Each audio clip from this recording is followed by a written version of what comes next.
सुप्रभात बच्चों। आज संस्कृत में पढ़ेंगे पाठ 13 करण कारक तृतीय विभक्ति का बैक एक्सरसाइज अभ्यास कार्यम, पेज नंबर 67। तो आप लोग भी कॉन्सेंट्रेट होकर के समझिएगा। ओके, कोष्ठक से उचित शब्द चुनकर वाक्य पूर्ति करना है। तो यहाँ दिया हुआ है सह मुखेन खादती। तो यहाँ पर जो डार्क अक्षर में दिया हुआ क्या है, ब्लैंक है, इस प्रकार मानना है। तो एक एग्जाम्पल दिए हैं, स मुखेन खादती, वह मुख से खाता है। तो मुखेन मुखाभ्याम, तो मुखेन तृतीय विभक्ति हो जाएगा यहाँ पर, है ना, मुख से, करण से के द्वारा तृतीय विभक्ति में, है ना। बालकः डेश अंधा अस्ति, तो नेत्राभ्याम नेत्रेण, नेत्राभ्याम बालका नेत्राभ्याम अंधा अस्ति। जनाः डेश चलन्ति पादेन पादाभ्याम, तो पादाभ्याम हो गया यहाँ पर क्योंकि पैरों से होगा, है ना। तो इस प्रकार से पादाभ्याम हो गया दोनों पैरों से। तो सह डेश बधिरा अस्ति, तो कर्णाभ्याम दोनों कानों से।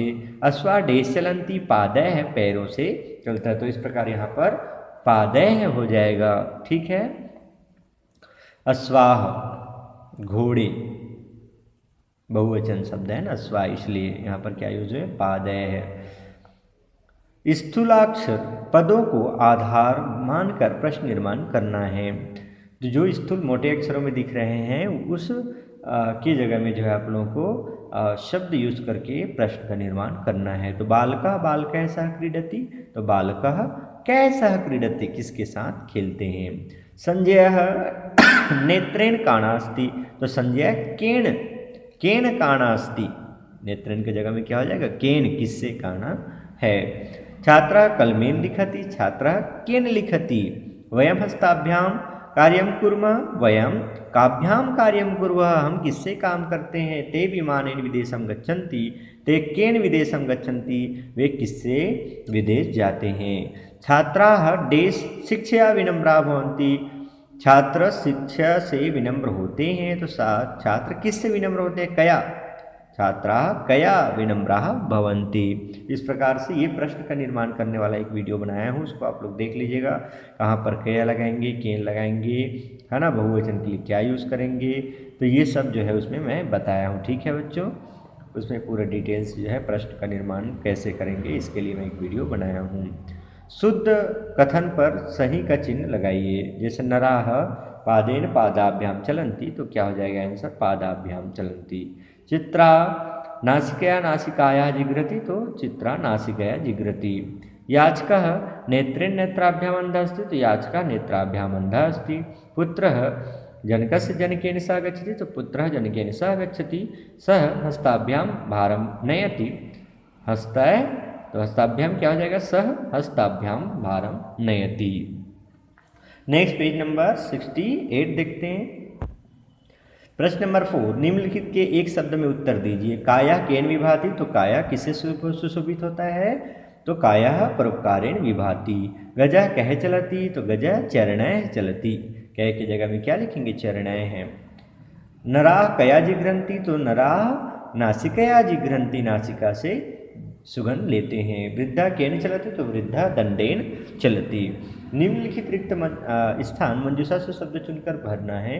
बालिका मुखेन खादति, उसी प्रकार से भिक्षुका डेश अंधा अस्ति, तो नेत्राभ्याम। नराः डेश पुष्पाणि जिघ्रन्ति, तो नासिकया पुष्पाणि जिघ्रन्ति। छात्रः डेश लिखति, कलमेन लिखति, कलम से लिखता है। पुत्रः डेश सह गच्छति, जनकेन तृतीय विभक्ति यहाँ पर का प्रयोग हुआ है, जनकेन जनक के साथ, पिता के साथ जाता है। निम्न शब्दों के तृतीय विभक्ति में रूप लिखिए। पुत्रेण पुत्राभ्याम पुत्र है, अश्वेन अश्वाभ्याम अश्व है। लतया लताभ्याम लताभीः, पुष्पेण पुष्पाभ्याम पुष्पैः, पादेन पादाभ्याम पादय है। क्रियाकलाप संस्कृत भाषा बहुत ही मधुर है। कक्षा में अथवा प्रार्थना सभा में ऐसे श्लोकों का सस्वर वाचन करवाएं, है ना, जिसमें तृतीय विभक्ति का प्रयोग हो। जैसे मणिना वलयम वलयेन मणि, मणिना वलयेन विभाति करः, कविना च विभु विभुना च कवि, कविना विभुना च विभाति सवः। ठीक है बच्चों, क्या कहा जा रहा है, मणि से पर्वत, और मणिना वलयम वलयेन मणिः, मणि से कंगन और कंगन से मणि, और मणि और कंगन दोनों से किससे शोभा बढ़ती है? हाथ की करह मीन्स क्या होता है? हाथ की शोभा बढ़ती है। कविना च विभु, कवि से राजा और राजा से कवि, और कवि और राजा दोनों से एक सभा की शोभा बढ़ती है। सभा जो है वहाँ पर शोभायमान होता है। उसी प्रकार उद्यमेन ही सिद्ध्यन्ति कार्याणि न मनोरथैः, न ही सुप्तस्य सिंहस्य प्रविशन्ति मुखे मृगाः। यहाँ पर बच्चों ये कहा गया है कि आलस्य को त्याग करके हमें परिश्रम करना चाहिए, मेहनत करनी चाहिए। क्यों? तो यहाँ पर दृष्टांत दिए हुए हैं क्या कि उद्यमेन ही सिद्ध्यन्ति कार्याणि न मनोरथैः, उद्यम से ही कार्य की सिद्धि होती है। हम केवल मनोरथ मन में इच्छा करने से किसी भी कार्य की सिद्धि नहीं हो सकती।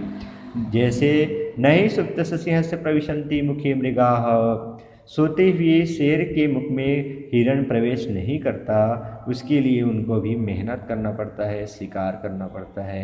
ठीक है बच्चों, तो ये तो रहा तृतीय विभक्ति से रिलेटेड कुछ श्लोक, है ना, जिसमें तृतीय विभक्ति का प्रयोग हुआ है। संस्कृत बहुत ही मधुर है ना। अपने जीवन में जो है कुछ बहुत सी बातें को जो है हमें क्या करना चाहिए? एक्सेप्ट करनी चाहिए, उस पर चलना चाहिए, तभी हम जो है जा कर के एक कहा जा सकता है कि सुसंस्कार बन सकते हैं, और अपने जो संस्कृति है, कल्चर, उसको हम क्या कर सकते हैं? संजो करके बचा करके रख सकते हैं। तो ये बहुत ही ज़रूरी है हमें सफलता प्राप्त करने के लिए इसमें से श्लोकों का अनुसरण करना। तो बच्चों ये तो रहा आप लोग का एक्सरसाइज।